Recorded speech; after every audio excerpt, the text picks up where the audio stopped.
Ja ir līkums, ir vienkārši līkums, ceļš un līkums, tad visbīstamākā noteikti ir ārmala.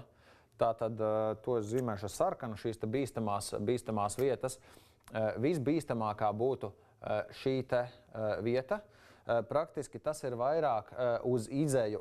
Praktiski, ja ir līkums diezgan ass, tad mašīna var slīdēt taisni. Man ir arī mašīnīte sagatavot.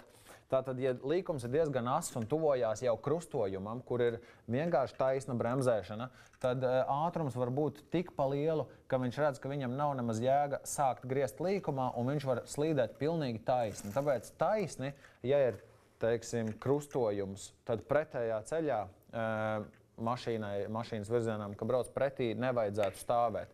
Ja tas ir jau līkums mežā, tad praktiski cilvēkiem stāvot nedaudz pirms līkuma, tas noteikti varētu būt mazliet tuvāk nekā jau līkuma izejas daļā. Jo parasti mašīna, teiksim, var būt visādi. Viņa var arī taisnā ceļa posmā var, nezinu, ko pilots var piemikt un iebraukt grāvī rallija laikā un uzbraukt skatītājiem, bet tas varbūtība diezgan maza.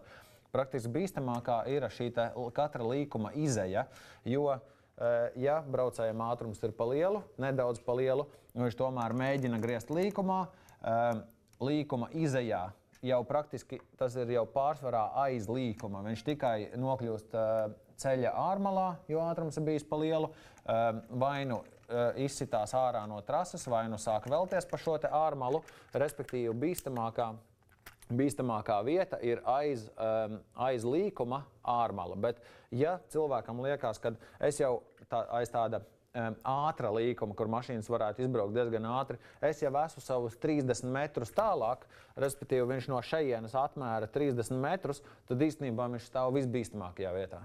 Īstenībā, kad trase iet, tad praktiski aiz līkuma ārmala tas varētu būt tas pats bīstamākais.